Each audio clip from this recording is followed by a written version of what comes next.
Hello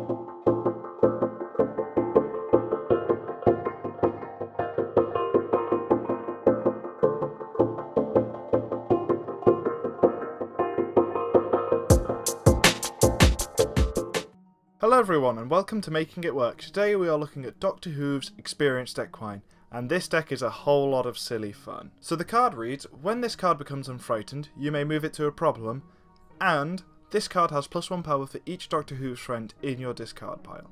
So the best enable you have is Dr. Hooves Unblinking. Then you want a lot of Dr. Hooves card in your deck so that Experienced can become a Titan. 3 others of all the currently printed Doctors are going to be forced in. Hopefully as more expansions come out, the number of Dr. Hooves that are a waste of a card slot can be reduced. And then you need ways of getting all these cards into discard, especially Unblinking, making the secondary colour I chose orange, because it's good at discarding cards.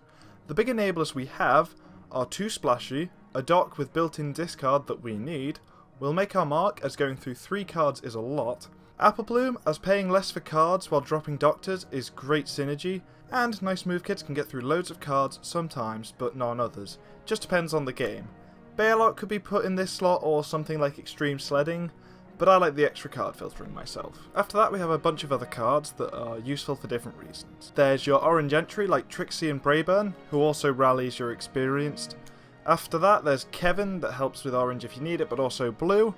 And don't forget that Time Research can be played to help if you want to flip your main and don't have any other cards to play. Then there's Appaloosa as a playset, as Experience gets really large and thus becomes immune to being dismissed or frightened.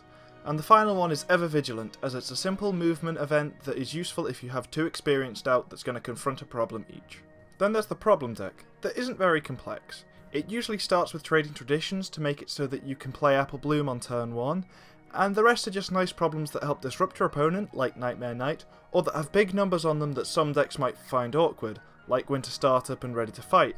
Then, to Griffinstone just makes your life easier by moving giant Doctors for free. And finally, the main I'd advise is Scootaloo, as getting to a point where you can just move 2 Dr. Hooves for a double face-off next turn is sweet. But if you want to go for the flavourful main, I'd go find a winner of regionals and use the Dr. Hooves main that isn't actually legal anywhere. So I'm going to quickly go through the strengths and weaknesses of the deck. The biggest weaknesses of this deck are simple. It's not hard to get rid of the giants you make, and Magical Misfire just makes you lose so hard. After that, it's not the fastest deck under the sun unless it draws perfectly, but at the end of the day with something like this, winning isn't really your aim, you just want to make Dr. Hooves as large as you can, as seeing a 12 power friend that costs 1 action token is incredibly fun. And so there's the full deck list for you. I'm wondering if there's anything you would change, tell me about it in the comments, and thanks for watching, see you next time. Hey, just a quick announcement here in the credits that next week isn't going to be the Draft Academy video I promised in my original update, as I didn't realise that it was basically going to be Halloween when I posted that video, so instead I'm going to make some sort of Halloween special video that you can all look forward to. That's just a little bit of fun and kinda silly. Thanks for understanding, see you around.